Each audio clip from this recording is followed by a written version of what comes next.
Hello, everybody. Thank you for watching. There will always be another book. You might have already noticed that I have this big dumb grin plastered on my face, and that is because today I am talking about Fictions by Borges.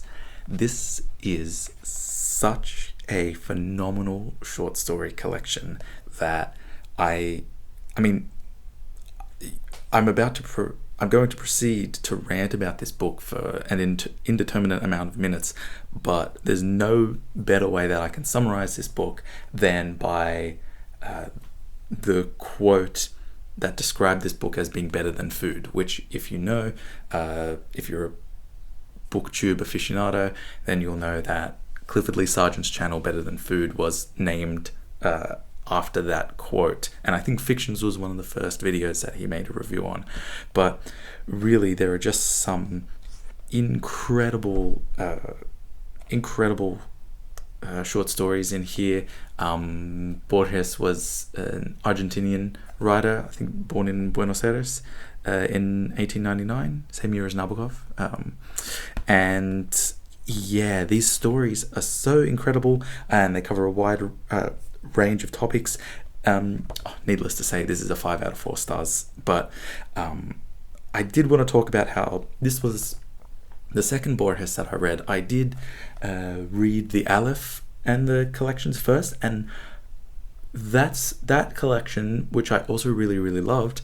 I liked this a little bit more, but for different reasons that I'll kind of get into. But one of the reasons that I'm so fascinated by Borges and I love to read his work is that he seems to just know so many things. And for me, Borges represents this sort of intellectual mind that I'm so fascinated by the amount of work that they've put in and the works that they can create, but I'm not necessarily interested in creating works that are like them. So at the very least, with regards to the Aleph, just that I felt like, man, this guy knows so much, but I feel like if I knew as much as he did, I probably wouldn't write stories like him, which is something that I find so fascinating. And I also feel that with certain musicians like Ben Monder, who has this insane technical facility on the guitar, but I feel like if I had his technical facility, I would have different compositional tendencies or improvisational tendencies. And I find that so fascinating that there exists this sort of ability to see this immense talent even if you can't see yourself in it. And it varies from a writer like, say, Ted Chiang, who I read his stories and I'm like, man, if I could write stories like these, I would be just the happiest dude ever. Or right now I'm reading the essays of David Foster Wallace, and in terms of essay writing, that's just peak good for me. So but Borges is this interesting thing, and I don't necessarily think that it's some transcendental magical quality, although it can definitely feel that way when reading some of his stories. But reading Fictions is interesting because it feels like the stories are not necessarily as literarily, that's so not a word, but you get what I mean, literarily deep, but they're immensely diverse, and some of the ideas that it comes up with are really some wow ideas. So some of the famous stories in this book that you've probably heard of are the Library of Babel, which is like a library that has just infinite iterations of books with, the first book has like A, and then the next book A, etc., until there's just B at the end, and all the way through. And it was so fascinating to read this book, to read this short story, The Library of Babel, because of things that I never even considered. Like, there were these cults that would go through and they decided to burn every illegitimate book or every incomprehensible book, and they went through like millions of books until they finally decided that it was a waste of time, because every book that they could burn, there would just be another book somewhere that was almost exactly the same, except the full stop was replaced by a comma or something, and so they just gave up. And then there are some other things that I don't want to spoil about the book, because even if you know about the concept of the Library of Babel, then it's still so great to read this book. I have to give a particular mention to a story. I think it's called The Secret Miracle. Yeah, The Secret Miracle. It's less than 10 pages long, and it is seriously the most stunning, beautiful, short composition I've ever read, bar none. This is the most like amazing. I mean, it's so short. I can't say anything about it. I can't spoil it. The only thing I can do to hopefully convince you to read it is that the Secret Miracle starts with a beginning quote from the Quran, which is, "And God caused him to die for 100 years, and then raised him to life. And God said, 'How long hast thou waited?' He said, 'I have waited a day, or a part of a day.'" From the Quran 261. Man, if anything, go online. Even if you don't want to buy this, just go online, find a PDF, or look up A Secret Miracle by Borges and read it. It can't take you any longer than 10-15 minutes, and I strongly implore you to do it, because that short story will give you a taste of just how genius Borges is in terms of his erudition, but also how he can not let that get in the way of telling a really impactful human story. And there are some other less human stories, but still super fascinating, like Pierre Menard, the author of Quixote, which is this sort of half satirical novel about a man named Pierre Menard, who is not the author of Don Quixote. You might notice that's Cervantes. But the story is about this guy who is attempting to write Don Quixote in like the 20th century. And Borges makes this super crazy, interesting, sorry, my camera's going a little out of whack for focus. Borges makes this just fascinating realization, or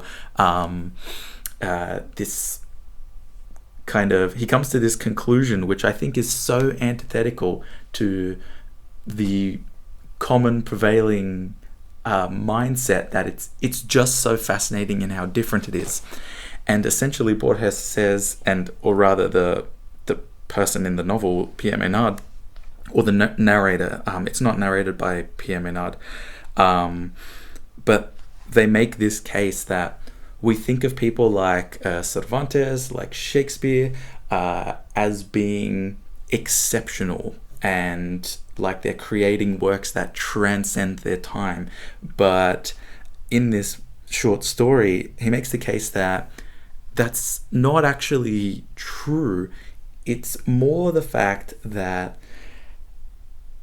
the works like Don Quixote, and works like the major works of Shakespeare, and works like from Jane Austen are not exceptional standout works, but they were actually inevitable. They were always going to be made at that period of time. And this sounds so crazy, but the argument that he makes in this book is that it's more incredible that someone could write Don Quixote in the 20th century, as opposed to it being written in, I think it was originally written in 1602 or something like that. But and that's so antithetical to the idea that we have of like the kind of transcendental genius, that it's just so fascinating to read. There's this great satirical moment where where he reads a segment from the narrator reads a segment from Don Quixote, and just talks about this sort of like blandness or banality or something, and then reads a section from Pierre Maynard's rewriting, which is word for word, punctuation for punctuation, exactly the same. And he talks about how rich and full of meaning it is. And oh my God, you should read this as well. I mean, you should read everything, but everything of Borges. But there are some other really, really awesome stories aside from the Library of Babel. This book, the fictions, is cut into two sections. There's the Garden of Forking Paths, which has Pierre Maynard and the Library of Babel, and then Artifices, which has some of the other stories like Funes His Memory, which is pretty much the story of this guy who, I think he has like an accident or something, and he can suddenly start to remember everything. You know, he's reading and he learns Latin in like the time it takes to read a Latin textbook. But Borges talks about these fascinating ideas where, because the guy Funes, I don't know if I'm saying that right, sorry, but is receiving so much information, he finds I'm gonna do this so little justice, but I think the example that he uses is that Funes would look at a cat and would take in every single bit of information about the cat and all of the sensory information that he's feeling, everything he's hearing, everything he's smelling, everything he's seeing peripherally to the cat. And then time would pass and the cat would just like turn and move and it would be facing a different direction. And now Funes is taking in so much new data that it's impossible for him to realize that those two cats are the same thing. And that is just like, oh my God, if there's ever a book where you're going to place it down and just be like, what? How did anyone think of this? Borges Fictions. You must read it. There are still some great stories in here that I haven't talked about. I honestly kind of want to wrap it up there because there's just no, anything more is just going to be me trying to come up with different adjectives or adverbs to describe how beautiful Borges' writing is.